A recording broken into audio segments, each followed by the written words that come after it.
PM. Nung pag-uwi ko. Tapos nung kakain na, nag-end na. Bumabalik na naman nga yung mahabang time ko sa pag-lister. Kasi guys, may mga pag talaga tumatambay kayo sa stream ko, bumabalik yung ano ko sa,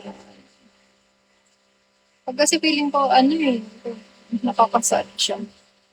Pero pag alam ko may tao, parang kada free time ko, nakastream ako. Oo, no? Natuloy din ako. Alam mo, ano yun, biglaan lang yun. Gusto ko na nung nakaraan pa, 'di ba?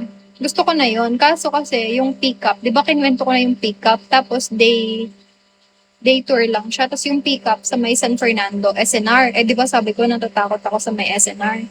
Kaya parang nag-aalangan ako. Tapos bigla, yung pinag-joinan ko nung AWASEN, meron silang ganun. Tapos, ano siya, overnight. And then, paggising ko Friday niyan, nagising ako Friday, kakagising ko lang, tapos nakita ko, alis na siya ng Saturday. The next day, kinabukasan agad ng, alis na siya, kinabukasan ng hapon. Friday. Oo, kinabukasan ng hapon. Tapos bigla, sabi kasi nung yung tour ko or sila din yung kasama. Sila owner kasi dun sa travel agency na yan. So sabi nila, kasama sila mag-asawa. Tapos bigla, ay di okay na ako. Kasi isang grupo yung nakasama ko. Ako lang yung solo. So bale dalawa lang kami nag-join. Isang group tsaka isang solo. Tapos bigla, sabi kasama ko naman nga yung mga tour ko or so may kasama ako. Kasi syempre nakakahiya yun. May isang grupo lang tapos may solo, di ba? Tapos bigla, last minute, nung nandun na ako sa Pampanga, nag-cancel, hindi natuloy yung tour ko or tsaka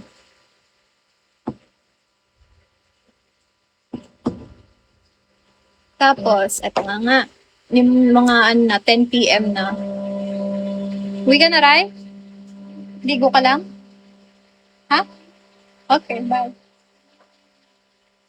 Tapos, ganito, mga 10 p.m., nag-message na yung tour ko or sabi niya, hindi kami makasama kasi buntis yung asawa niya, 8 months na, so hindi na daw siya pinayagan ng OB na mag-travel. Kasi, few days ago lang, umakyat pa sila ng bundok, imagine 8 months, pa 8 months na yung tiyan mo. Tapos yun, hindi na daw pwede. Tapos, sabi ko, sige, dito na ako, bahala na. Tapos, buti na lang. Oo. Tapos, buti na lang, alam mo yung nakasama ko sa, hey, Jesus, sorry, nakasama ko sa hike. Yung isang grupo na yun, sobrang bait. As in, never nila pinafeel sa akin ng ma-out of place, yung ma-OP talaga. As in, sila, kompleto eh. Merong couple, dalawang couple, tapos merong girl, may bakla. Ayun, kompleto. Tapos yung driver, syempre, lalaki. Tapos parang alam mo yung nangyari. Hi! Ay, ang lakas. Yun nangyari. Same kami ng age. 25, 26, ganyan. Pati yung driver. So, yung driver, first K to 12 din siya. So, parang yun nangyari. Kasi, syempre, yung sa tour kasi na yun, pati yung driver.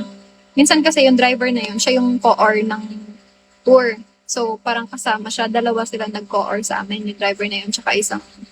Actually, yung isa namin kasama is si Jedy. Yung isa sa part siya ng Masid. Kila Ong Fan. Nakakasama nila, ganun. Siya, vlogger din. Tapos, siya yung co-or namin. Tapos yun, ang saya ng grupo nila. Never ko nga na-feel. Alam mo ba, so sobrang saya. Tapos parang kasama din nila ako yung high school, ganyan. Tapos, nag-inuman na. Nagpas-pas na ako niyan. Tapos parang, oo nga, tara na. Tapos yung nag-inuman. Tapos parang, sabi ko, nagpapas-pas nga ako. Syempre, di ba, di naman ako maano sa alak. Tapos sinabi ko pa, bago ako malasing, sabi ko, hoy, aalagaan niyo ba ako? Pag nalasing ako, gumanon pa ako. Oo, gumanon pa sila. Kasi yun, parang nung mga bandang sabi niya, palagi ka na lang nagpapas, sabi niya ganyan. Kasi yun, wala na, di na ako halos nagpas. Mabilis ako nalasing kasi may game pa kami, yung mga palaro pa. So, parang 2 ikot yung umiikot. Imagine, in just 4 hours, naka 6 liters kami ng GSM ha. So, yun. Ako lang yung nagsuka. Tapos, the next day, ako lang din ulit ang nagsuka. Pero nalasing din yung 2. 3 kami nalasing. Ako lang yung nagsuka. 10 kami lahat. Ako lang yung nagsuka. Tapos, 3 kaming lasing nung gabi. Tapos, kinabukasan, ako lang yung hangover.